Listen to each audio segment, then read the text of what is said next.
Welcome back to another reading and correcting of Stepping Up with me, Kindar, the Tiger Rides and Tie, the Tiger Supervisor. Today we are doing Chapter 64. Tibs tried to wrap his essence around the wound, but the pain made it hard to concentrate. When he saw the archer on the roof of a house notching another arrow, then he saw the archer on the roof of a house notching another arrow. What? Kirina started asking, but Tibs grabbed her arm as she crouched and pulled her off balance and onto his other sides. Archer, he said through gritted teeth. The motion had made the pain more intense. An arrow broke on the pillar behind where Kirina had been standing. Air essence accumulated around her hand. She took shape, but Tibs couldn't focus on it. Took a shape, but Tibs couldn't focus on it. It had never been this hard to think, to concentrate. The shape adjusted around her moving end, and she flung the weave at the archer. It continued to change, then it was out of his range. The archer flew out of sight as if Jackal had punched him while fully stoned. Tibs tried to grasp at the detail through the increasing pain, but all he could get was archer in pain. Cover. There might be others. Where were the attendants? Where was the one who had come with them? People waiting to travel. Where was everyone? Kirina pulled him behind a pillar, and Tibs looked across the platforms to the house on that side. They were only one story, but they were taller. They were only one stories. They were taller for the back, but the ground sloped down on the way to the mountain. Maybe this was why every other city he traveled to had a market around the transportation platform. It made it harder for anyone to shoot at the arrivals. We can't stay here, Kirina said, dancing around before focusing on the arrow in his shoulder.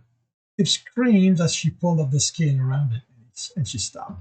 There's something else. It hurts too much. Can't you wrap your essence around it? That helps with the pain.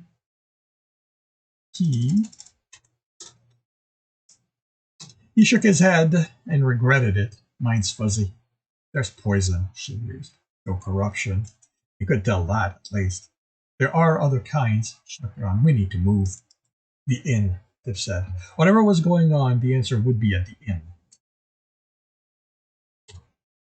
That's where he'd find Jackal, and the fighter always knew what was going on. She hesitated, then pulled him to his feet. He screamed again. It felt like the pain was spreading away from the wound.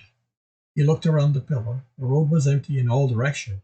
The road to the platform was never empty. A raid, he thought. The guards were raiding the street. He shook his head to clear it. No, he was no longer there. This was something else. Someone else. We shouldn't have left, he said. We left the town to Sebastian.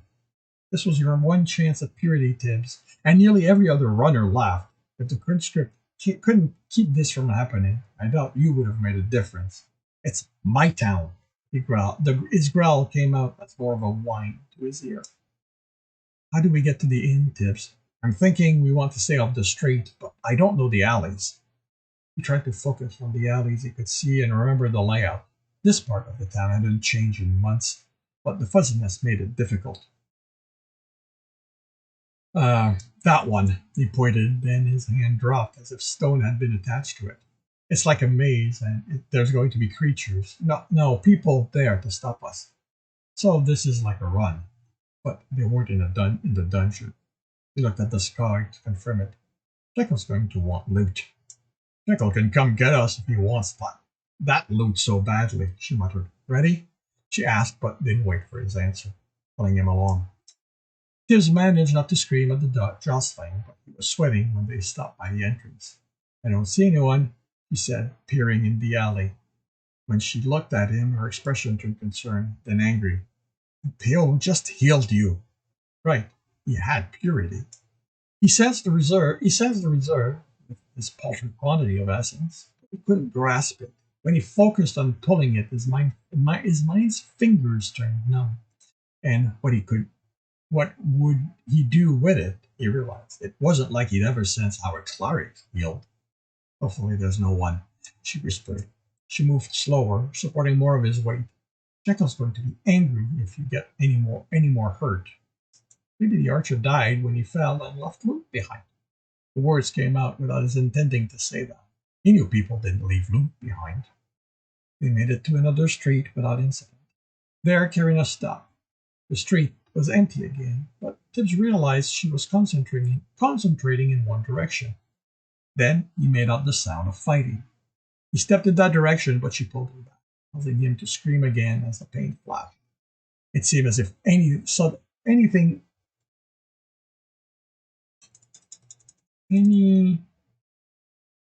it seemed as if any sudden motion caused the left side of his torso to scream in pain. "We have to help," Tibs said, when his panting subsided enough. You don't have armor or your bracers. Where's the inn?" Tibs looked around, then pointed across the road, away from the fighting. "Then that's where we're going." They made it a few more alleys before coming across a man sprawled on the ground. His next. That's another flip I keep doing. His neck bent in a deadly way. Next to him were a bow, a spilled quiver, and a ruptured purse with copper spread on the ground next to it. "Loot," Tibs said, then snickered until the pain stopped him. She leaned him against the wall and searched the man, gathering the coins. "I think it's the archer I hit."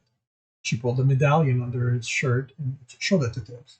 A rearing horse was etched on it. There was essence woven through it. "It's a thing that lets people lie to Harry, I think." And focus on the details of the weave to see if the essence could tell apart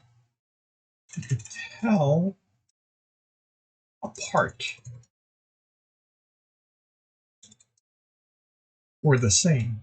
Of course, now that Sebastian was openly attacking would be when he'd be able to get his hand on the proof he needed to convince Harry. Why couldn't it have been any of his actual attempts at stealing one of them from the guards? Yeah, I need to add a scene earlier in the book where I show him trying to steal an amulet so he can show it to Harry. "Tibs, it's you." She showed us charcoal drawing of his face. They were words, but there was too much effort. "Sebastian," Tibs said hatefully. She looked at the drawing. It could be Dawn. Tibs stared at her, then burst out laughing, then doubled over in pain. She was next to him, holding him up. "Tibs," she called, "I'm sorry, I didn't try to make you laugh." The pain subsided again, but he realized it didn't last long. As soon as he stopped moving, it became manageable. Not for the danger of one of Sebastian's people finding them. Staying put until the poison passed would be the best thing to do. "No one likes Don enough to take his coin to hurt me." He paused. "And he doesn't hate me that much anymore. Only when he thinks I'm trying to make people not like him. Which did seem to be nearly all the time. Don had problems. He just wished the sorcerer would stop thinking Tibs was the cause of them." "Loot," Tibs said. "Jekyll's going to be happy." "This isn't even worthy of a first floor," she replied, disappointed. "Then this is the floor before the first one," Tibs said, and immediately knew there was something wrong with that, but couldn't think of what. "Don't even joke about that," she shuddered. "I'd hate to think of the dungeon reaching this far." "Every house a room," Tibs whispered. The owner had said that. He was sad that Clary didn't like him anymore. One day, Tibs would go and explain it and explain things to him. That's Pearl.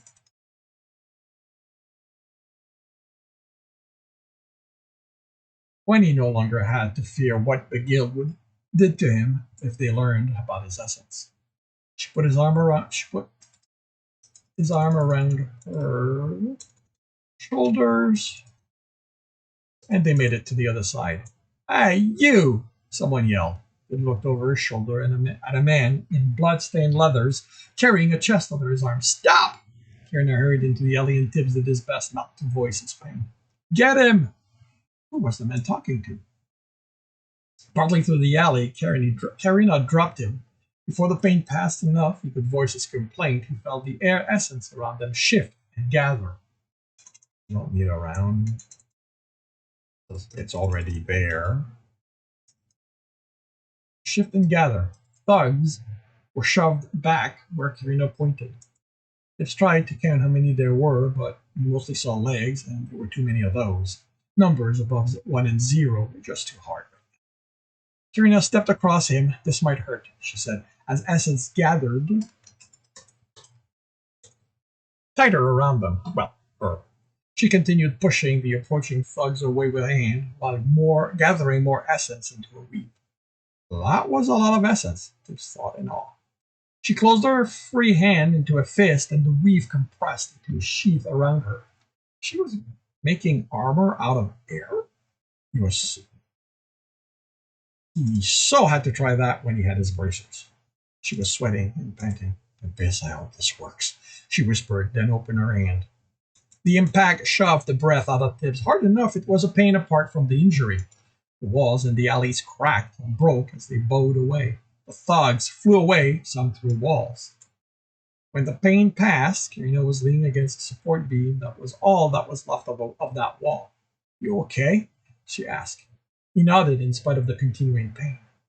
Wow! What all he could think.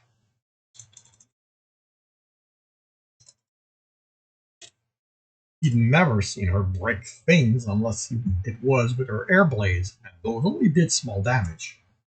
She pushed herself away and pulled him up. It was a strain to do that. Now, Tibbs noticed. They made it to the other end, past the street, and onto more alleys. They were nearly to the inn, Tibbs thought. "You're done," someone growled. Ahead of them, two thugs blocked their way. They were cut, and one had a broken arm, but both held swords. "You really shouldn't have pissed us off like that." Behind them, three more reached them. Behind them, three more appeared. Also injured. "I guess I need more essence for it to kill anyone," Kirina muttered. "Down!" someone you ordered, and Tib screamed in pain as Kirina was on top of him. There was fighting around them. Then finish those three. Someone was next to them. And Tibbs tried to grab for any of the essence to defend Kirina and him, but they all slipped through his mental fingers. "Are you two okay?" Kirina moved, and Tibbs saw the man. His eyes were the red of fire. The woman there had essence, the gray of metal. They were runners. The relief was almost enough to cancel out the pain. "We're good," she said, helping Tibbs descend. "I don't know you." The man was older. That made him one of the conscript. Tibbs tried to remember his name, but like everything else in his mind, information kept slipping away. Yep. "Gareth," the man answered. "That's Kaylee, and over there's Arnie." "Arnstein?" the man corrected. He didn't have an element. "If you call me Arnie one more time, Gar, I will pull your tongue out." There was none of the friendliness and the banter Tibbs was used to with his teammates. "What's going on?" Kirina asked, and Tibbs was happy for it. He too wanted to know, but words were too difficult right now. Not long after the dungeon closed and you guys left, there was an influx of people. After that, there were more archers set up to shoot anyone arriving. We've removed a lot of them, but there's always more. Tibbs. "You two are lucky you survived." "Not luck," Tibbs muttered. "Luck wasn't a thing." "I removed the one that shot Tibbs," Kirina said, "but the arrow poisoned him." Art nodded. "You're lucky you didn't pull the arrow out," Keely said. "That nasty thing with barbed heads. He would have bled out if you did." "The poison's something to keep you bunch from using essence," Arnstein said. "We have someone at the inn who can deal with it if she isn't exhausted with all the healing she's been." Yes, I didn't change that. I thought I had. If they, because there's more than one, aren't too exhausted with all the healing they've been. Where is everyone? Kirina said. "If you mean right now," Kelly said with a snort, "all around town. If you mean when we're not patrolling, then the inn's where we regroup. We control the buildings around it, and we're sheltering as many of the townsfolk as we can. I'm sure there are a lot more of them in other parts. There isn't enough of us to search the entire town. Can't wait for the dungeon to recall everyone so we can get their ass finally." "Jackal?" Tibbs managed.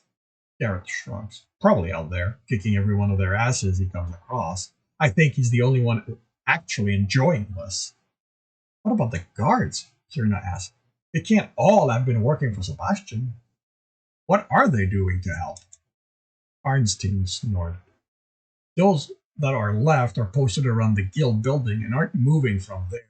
They aren't even guarding the dungeon. Those assholes only care about their asses. Can't get in, Tibbs muttered until Still lowers the door. Until the stone door opens, Trina said. As you can tell, he's out of it. How about you lead us to the inn and explain what happened on the way? Tibbs muttered protest as Kaylee picked him up, and she chuckled. Then he was serious. When this started, the guards turned on one another. Turned on each other. Okay. When this started, Kelly said as they walked. Oh, she said as they walked, the guards turned on each other. I don't know who won, but like Einstein said, those who are left don't leave the guild building. We only see them if we manage to make an excursion in that direction. The thugs aren't bothering them as far as we can tell. What about adventurers? Surely the guild has called in help. Can they do that? Gareth asked. They have to, and I replied. They're top-level adventurers. One of them must be strong enough to send a call if they don't have something to do it for them. They did. James was sure of it, but he couldn't remember what it was. No one's come to help, Einstein said. I told you, those guild assholes don't care about us. They were attacked once, so close to the inn, Tibbs thought he could smell the food. Gareth and his team took them down easily. Rena tried to help, but she barely had any essence left. The thug fled moments after the fight started, and it was clear they were on the losing side. Other runners joined them on the last stretch, and then they were inside the inn. Injuries! Killick yelled, and the crowd parted around a blood-stained table. She placed Tibbs on it, and a woman, a girl, stepped to him. She was tiny, and her pale skin was sunk in. Even without a robe, Tibbs suddenly knew who she was. She was the cleric who had tried to clear the pool of corruption by herself. You're back! Jekyll yelled, but steps away from the table as the cleric glared at him. She looked at Tibbs, and worry crossed her face. Her expression grew resolute, and she placed a hand on him. It's all right, Libby, the older man said. You need rest. He wore cleric's robes, but they were stained and torn. I can do this, Signor, she whispered. Your determination is admirable, but you must learn to see the future. These people will need you tomorrow and the day after. If you push yourself into purity's embrace now, how will you help them then? Yes, Senor. The resignation seemed forced to Tibbs. May I heal you? The man asked Tibbs. He nodded. The poison has spread far into your body. When did you arrive? Tibbs' answer was wrenched away as the man pulled the arrow out. Then the pain soothed, and Tibbs was able to glare at him. Are you all of clerics this cruel? All of us? The man smiled. You've dealt with many? Tibbs almost told the man about Val and Claren, but stopped himself from revealing he'd been in the dungeon. Then realized he could have said they were clerics he'd met, and they'd taken pleasure in torturing him.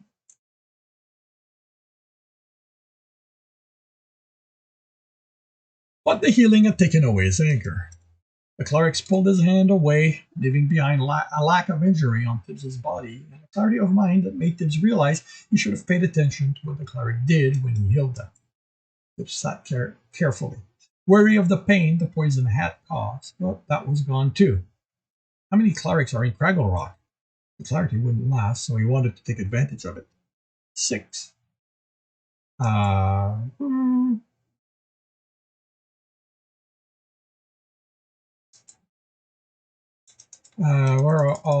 the others?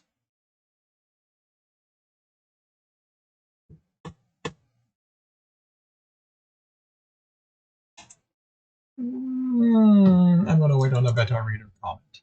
How many clerics are left in Craggle Rock? The clarity wouldn't last, so he wanted to take advantage of it. 6, including me. Only 6? Where are all the others? This round. Or did they go home since they weren't needed? We are always needed, the cleric replied. But yes, with the dungeon closed, many took the time to focus on themselves. His face darkened. But many took refuge within the guild when the chaos started. Too many have forgotten that our work means we must be where trouble and danger are, not where comfort is. They've looked around. There were a lot of people in the inn, more than even when they served meat and good food and good vegetables again. Everyone looked tired and some were injured, but no one had serious injuries. I'm glad you and your group are here to help. Jekyll was looking at him warily. I'm fine, and Karina has loot for you from our run to the inn. She handed the fighter a few coppers, and the archer had that. She handed the fighter the few coppers the archer had had. You thought of me in the middle of being hurt? Jekyll said it in awe, then frowned. You do know I'm with Crow, right? I love you, but as a brother. If this is an attempt at... Karina slapped his shoulder hard enough she winced. I handed you the coins and you act like Tibs is the one making the advance? He's the one who said I had loot. Jekyll replied, and I know you're not interested in me. I'm way too dumb. You're like men who like reading. Flashed her a smile, and she blushed. Tibs made his way to the bar. What happened? He asked the trailing fighter. The tankard appeared as soon as Tibs was there. Thanked Russell. It was watered, but it was home. It was my father and his bid to take over the city while the strongest protectors are away. I should have realized he'd do that and stayed. I should have thought about it. Bill grumbled. I grew up under him. I should have known things being quiet was just him waiting for the right moment. Wyatt? Tibbs asked. He had thieves creating trouble we barely kept in check. That's just normal business for him. Jekyll looked over at the counter. It's my fault. I've grown so comfortable here, I expected Knuckles to deal with my father when he made his move. Harry's a good man. Tibbs replied reflexively. Then I had to wonder if that was true. Where was he when the town was in trouble? He's a guard. Jekyll snapped. You never trust a guard. The crowd cheered. Tibbs nodded. He'd known that too, once. Not trusting a guard went just after not trusting nobles. There was also a time, not too long ago, when he didn't trust the guild either. What did it say about him that he was surprised two of the three had betrayed his trust in them? What about the nobles? Not that he cared, but he needed to know where they stood in all this. Jekyll snorted. They're playing my father's game, most of them. They have enough coins, and he's smart enough to know to only ask for a pittance. Those who aren't have hired their own guards to keep anyone from approaching, and I mean anyone. We tried to get to them and offer to help, and they barely made it back to be healed. There are 4 nobles who have been helping. What are they after? Tibbs demanded suspiciously. Best I figure, nothing? Jekyll raised a hand. I know, they're nobles. Not one of them. One of them is that friend of Mez. The one that's a fire archer too. The other's her brother. She vouched for the other 2. They haven't argued about orders I've given them. They even offered helpful suggestion, he added in exasperation. They've taken in the town folks in that part of the town. He looked at it. I know how you feel about nobles, but if they're after anything, they're being awfully sneaky about it, even for nobles. Tibbs lit back his reply. They were nobles. Anytime one of them offered something, they took a lot more in return. Still, if they helped now, he'd deal with the problems what they caused later. The team? You and Karina are the only one back. I don't expect Mez or Kumdar to return before the recall. He lowered his voice. Can you get the dungeon to open now? I don't know, but before I venture in that direction, I need my bracers. My armor would be nice, too. He looked at Jekyll expectantly. The fighter sighed. The first thing my father did was put people around the rooming houses. A lot of people. Enough that the few attempts we've made couldn't make it past them. He smiled. But until now, it isn't like we had a real motivation to get in, so I'll get people and we'll do it again. Where's Trosa? I keep expecting him to scold me for getting hurt. Russell gave Jekyll a look and was worried. He's alive, the fighter hurried to say, and declared the barman, mouthing. Really? Russell shrugged and moved on. My father tried to burn the inn down this morning. A lot of people are staying here, so if it had worked, it would have been a blow to the town's morale, even if no one had been. It was before sunup, and my crow was up. You know him.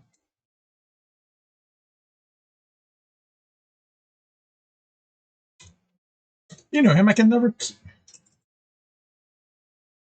keep him in bed when there's work to do. He motioned to himself. Have you seen me? You have seen me, right? Explain to me how anyone could resist being in bed with me. Russell snorted. I pass on that all the time. Tib said, You're my brother. You don't count. Jekyll sighed.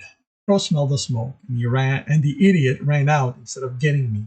He found 3 of my father's people there. He yelled to get people to come, but I wasn't fast enough. They gave him a solid beating before I could stop them. He accepted the tankard Russell placed before him. There's nothing left of them, Tibs. I made sure of it. Good. I wasn't sure what he'd have done if one of them had escaped. Crow's healed, but he's never been beaten up before. Never been in a real fight. The inn doesn't count, he told Russell as the barman opened his mouth.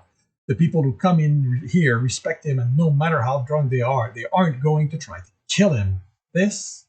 What those bastards put him through took something away from my man. The tanker shattered in his hand. Will he be okay? He was asked when Jekyll didn't react, not even to bemoan the loss of ale. Jekyll hesitated. I hope so. I'm sorry, Russell. He grabbed the rag and cleaned the mess he made. I've seen it happen, but it's never the same, and before I didn't. He let out a breath. I hope he's going to be okay. He hasn't gotten out of bed since, Tibs.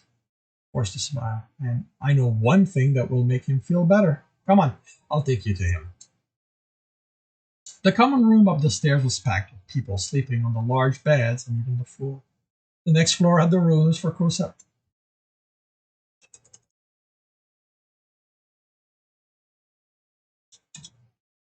I sworn I'd fixed that. For Krosev's family, as well as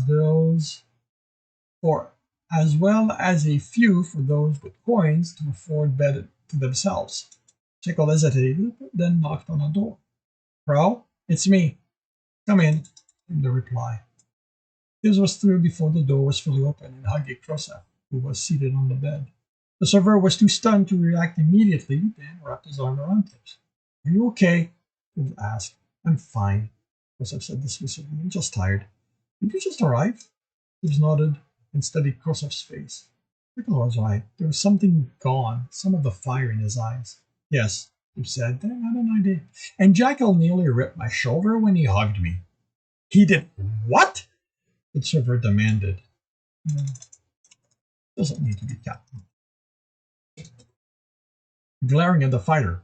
He's lying, Jekyll replied, terrified. I didn't touch him. That clerk was there, glaring at me.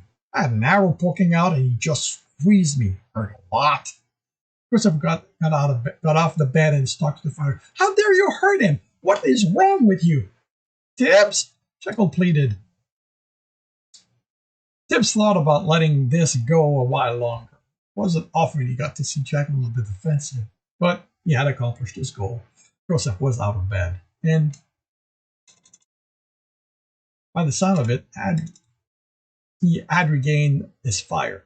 I did lie. What? Joseph rounded on Tibs. Why would you do something like that? Him, I get doing something stupid, but you? How are you feeling? How do you think? I'm pissed. I'm pissed that you did this to me. I'm pissed that someone tried to burn my inn. I'm pissed that I'm scared to leave my room. It hugged him. It'll get better. Again, there was a few seconds before Krosef had his arm around him. What just happened? Magic, I think. Jekyll replied. Don't ask me. Tibs can do too much stuff I don't understand. He kissed Krosef's temple. I'm so glad you're back. Oh, don't think a kiss is going to make me forget. The server warned. Why did it take a cleric to stop you from hugging Tibs when he was injured? Jekyll sighed. Will you go over my punishment when I get back? Back? The server asked fearfully. From where? Why are you leaving? Tightened his hold on Tibs. Tibs was pleading in Jekyll's voice again. Tibs looked up. I need to get my equipment from our room. I'm useless without it. The fire was back in Krosef's eyes. Don't you dare say that, Tibs. You are never useless. If not for you, this town would have fallen to that one's father already. Just frowned. Wasn't even here. Exactly! And that concludes chapter 64 of Stepping Up. If you are enjoying this, please leave a like. If you want to know when the next one is going to be, subscribe and hit the bell. If you want to read the story, it is available for free on Royal Road. If you want to support me and read ahead of Royal Road, that's on my Patreon. If you want to listen to me and fumble my way live, it's on Twitch every Tuesday morning, 8 a.m. Eastern Time. All the links are in the notes. And with that, I shall wish you a good day.